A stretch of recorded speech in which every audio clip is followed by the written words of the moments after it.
क्या बात है पिताजी, आपको खाना पसंद नहीं आया क्या? आपका चेहरा देखकर तो ऐसा लग रहा है जैसे आपके खाना खाने की इच्छा ही खत्म हो गई हो। बात तो तुम्हारी एकदम सही है बहू, ये खाना देखकर तो मेरा मन ही हट गया, लेकिन इसमें तुम्हारी भी क्या गलती। तुम्हें आए हुए अभी जुम्मा 2 ही दिन तो हुए हैं। गलती तो तेरी सास शारदा की है। अब घर वालों की पसंद नापसंद बताने का काम तो इसका है ना, लेकिन अब तेरी सास को ही परवाह नहीं तो फिर तुझे क्या ही नाराजगी दिखानी। तो बाबूजी आप मुझे बताइए ना, आपके खाने ना खाने की जिम्मेदारी मेरी है।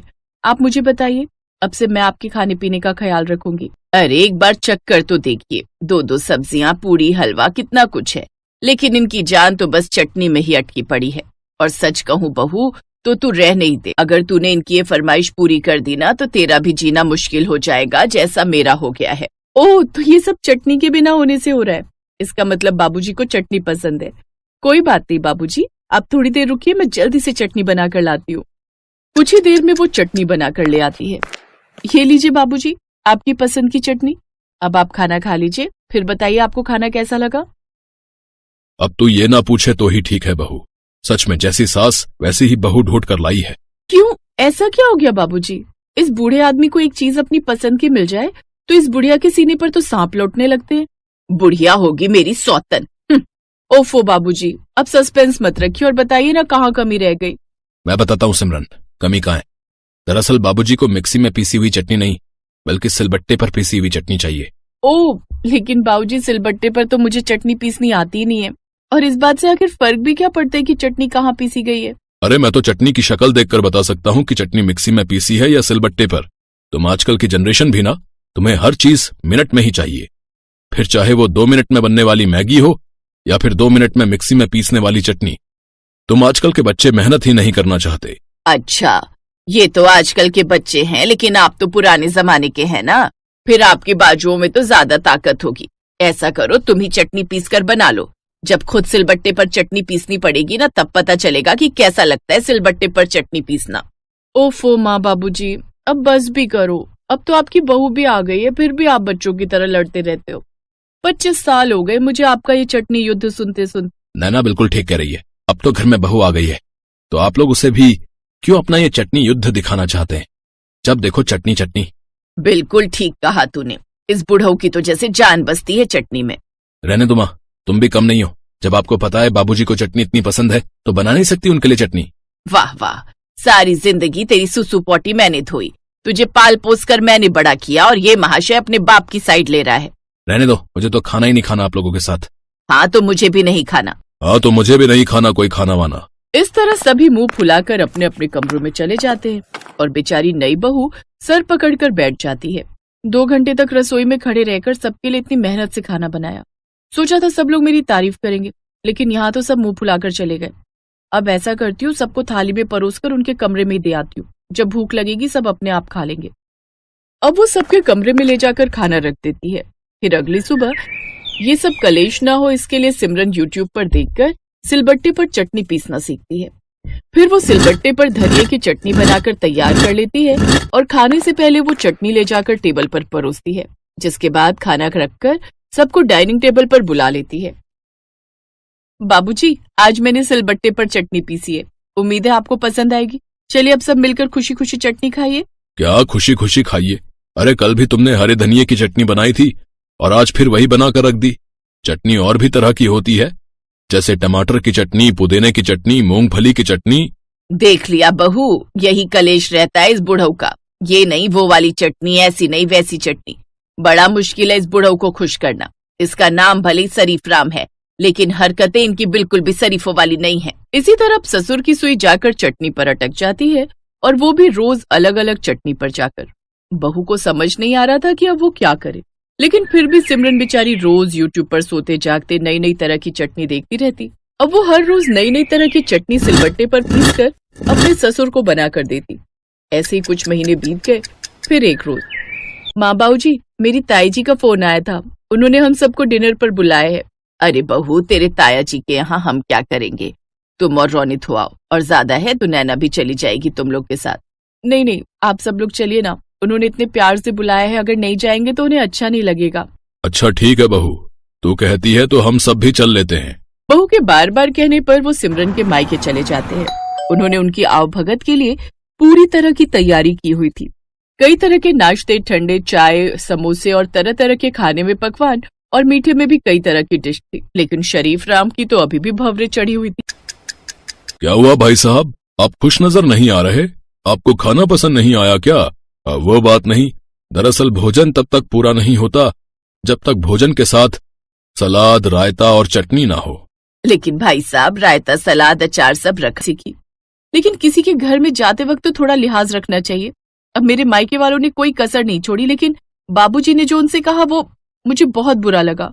अरे तो तेरे ससुर के साथ इतने सालों से मेरी और किस बात को लेकर लड़ाई हो रही थी, लेकिन लगता है अब उनकी अकल ठिकाने लगाने का समय आ गया है। फिर एक रोज सिमरन के मम्मी पापा उनको डिनर पर बुलाते हैं, जहाँ वो रोटी के साथ सब्जी की जगह तरह तरह की चटनी परोसते हैं। ये लीजिए भाई साहब, तोरी की चटनी, पुदीने की चटनी, धनिये की चटनी, टमाटर की चटनी, लहसुन की चटनी, मूंगफली की चटनी, कई तरह की चटनी आपके लिए बनाकर तैयार रखी है, वो भी सिलबट्टे पर पीसी हुई। इतनी तरह की चटनी? हाँ, मैं नहीं चाहती थी जो गलती मेरी जेठानी ने की वो मुझसे भी हो, इसलिए आज आप सब्जी की जगह चटनी के साथ ही रोटी खाओ। अब उसके पास और कोई चारा भी नहीं था। वो मुंह बनाकर वो तरह तरह की चटनी खाता है, लेकिन उस दिन उसका चटनी से मन भर जाता है। वो मुंह लटकाकर घर आता है। क्यों जी, आज तो खाने में मजा आ गया होगा, कई तरह की चटनी खाने को जो मिली। चुप करो तुम, आज के बाद चटनी का नाम भी मत लेना, समझी? अब दोनों सास बहू को समझ आ गया कि उनका ये चटनी छुड़वाने का प्लान काम कर गया। वो दोनों एक दूसरे को देखकर आंख मारती हैं और मुस्कुराने लगती हैं।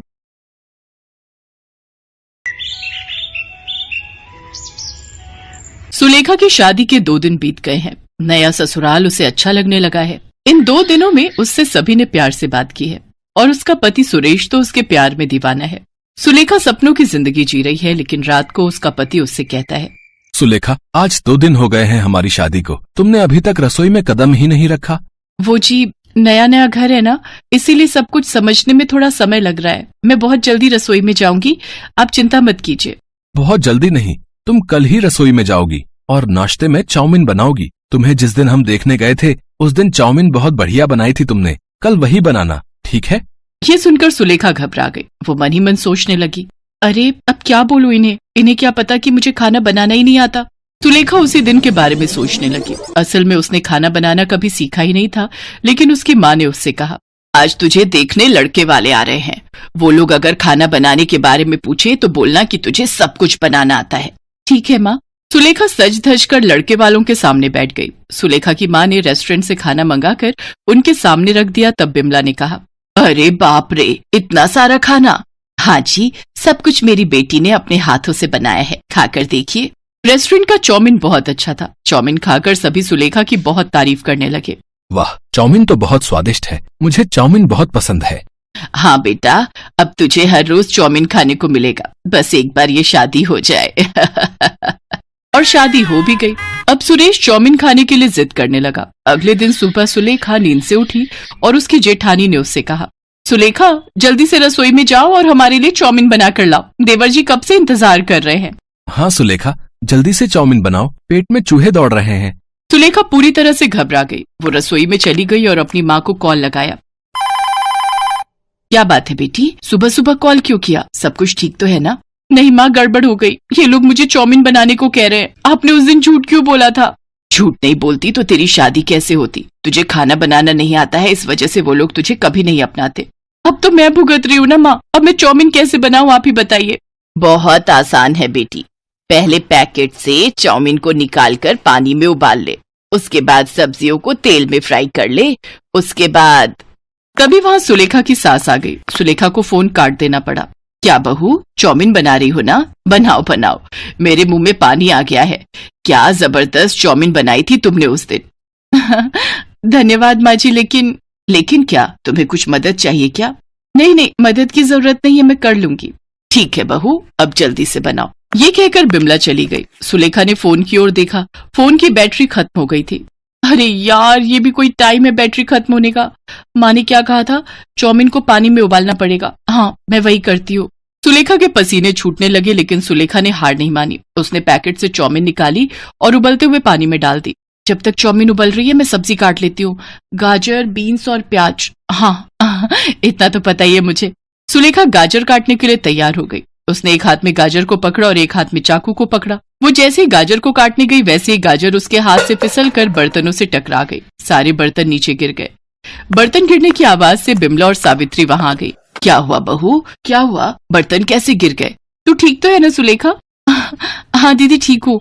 वो माँ जी बर्तन में हाथ लग गया था। आप चिंता मत कीजिए, आप लोग जाइए, मैं चाउमीन बनाकर लाती हूँ।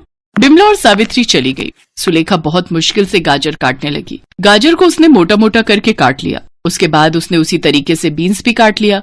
लेकिन उसके बाद जब वो प्याज काटने लगी तब उसके तोते उड़ गए। प्याज काटने की वजह से उसकी आंखें जलने लगी। उसकी आंखों से आंसू गिरने लगे।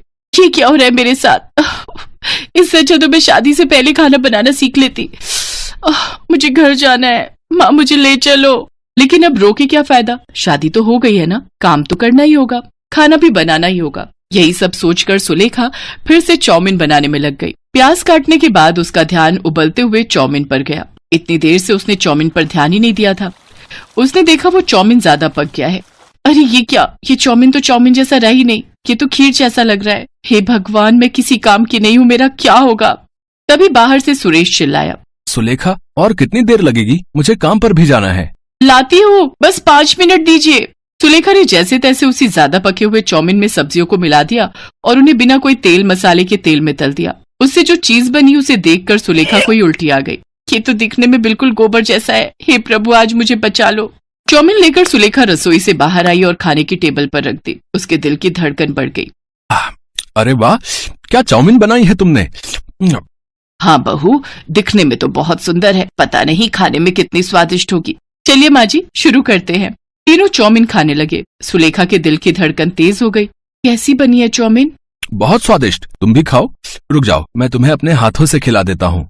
सुरेश ने अपने हाथों से सुलेखा को चाउमीन खिला दी और वो चाउमीन मुंह में जाते ही सुलेखा को नानी याद आ गई। उसने अपने मुंह से चाउमीन को थूक दिया। थू थू थू थू, ये तो बकवास है। कैसे खा रहे हो आप लोग? मुझे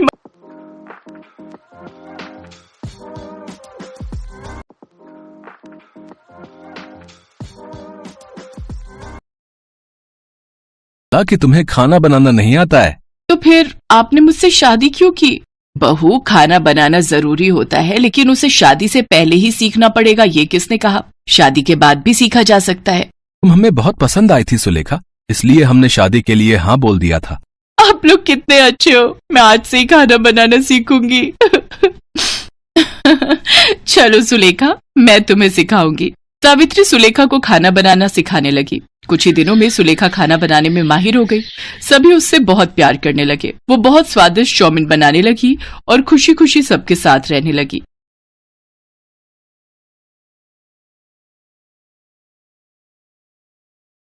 छात्र सर, मैंने होमवर्क नहीं किया क्योंकि मैं क्रिकेट खेल रहा था। नहीं। शिक्षक पृथ्वी गोल है, फिर मोहम्मद साहब क्यों खाते हैं सफाद?